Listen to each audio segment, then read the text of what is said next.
Good morning, Flagler County. I'm Rich Carroll. You're listening to Flagler's Morning News on Friday, April 14th.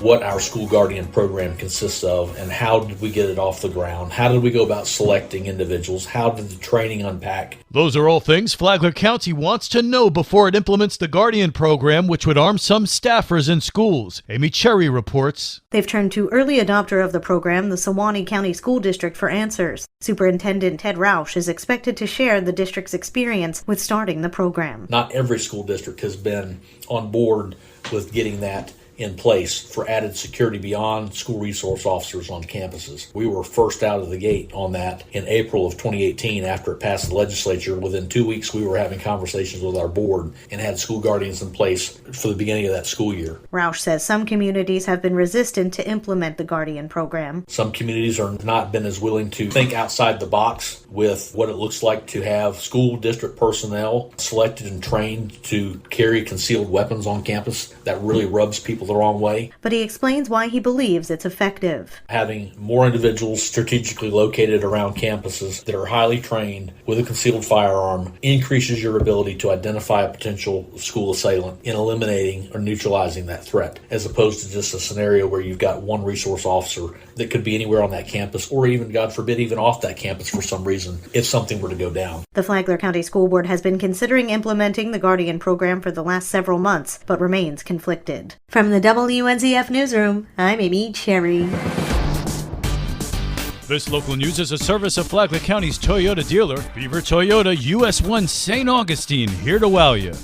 The Florida House is looking at a bill to reform how state tourism money is spent. 19th District Representative and Speaker of the House Paul Renner says the bill would reduce funding to Visit Florida, the state tourism agency, and give more to local organizations. That bill would put the funding through the local TDCs, which again is over $1.5 billion, is what my staff's briefed me on. It's a lot of money, and not have the state taxpayers paying for that directly, and also having greater control over what Visit Florida does on their behalf. And so that's what that bill does. It doesn't eliminate Visit Florida, though we have not funded them in our budget until we can start to have that conversation about the future of what that looks like. The bill is still in committee, and Renner says it's just a starting point. A lot of bills look very, very different before they go through the process, and it may be something as we get through it that is just a conversation this year to further discuss next year. We do want to have a discussion about how we accountably spend tourism dollars. In the current budget, Visit Florida received $50 million.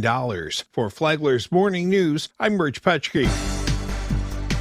Before you hit the water, it's time to be sure your watercraft is ready to go. As summer approaches and boating season begins, it's important to make sure your vessel is ready for the water. To help ensure your safety on the water, the Flagler County Sheriff's Office Marine Unit is hosting a free vessel safety check event this weekend. Flagler County Sheriff Rick Staley. This will be a good way to make sure that your boat is in compliance with Florida law. Your life preservers are in good shape. You have a horn, and the other requirements of Florida law before you start your boating season. The event will take place at Herschel King Park from 10 a.m. to 3 p.m. Saturday, April 15th. The FCSO Marine Unit will be on hand to perform safety checks on vessels and provide information on safe boating practices, and you'll receive a vessel safety check sticker to show your vessel's been checked for safety and is compliant with Florida boating laws. For Flagler's Morning News, I'm Karen Johnson.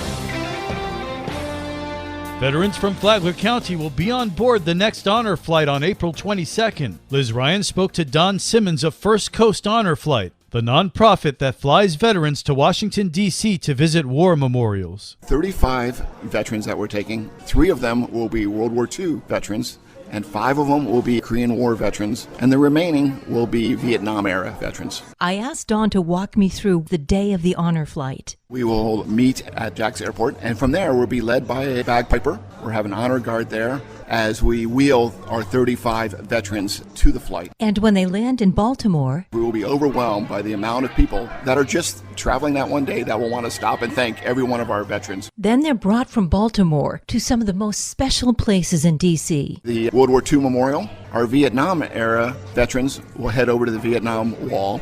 From there, we'll head over to the Korean War Memorial, and then we will head over to Arlington Cemetery. Before they board the plane to go back home, they're honored once again. And we'll also hand out letters written by local congressmen, governor, Boy Scout troops.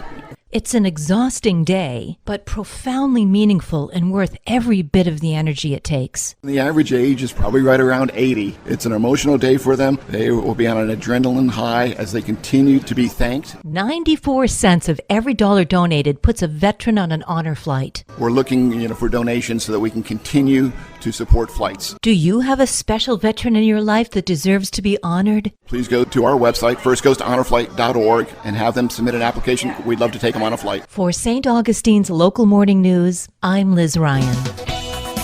And now you're up to date on Flagler's Morning News. I'm Rich Carroll.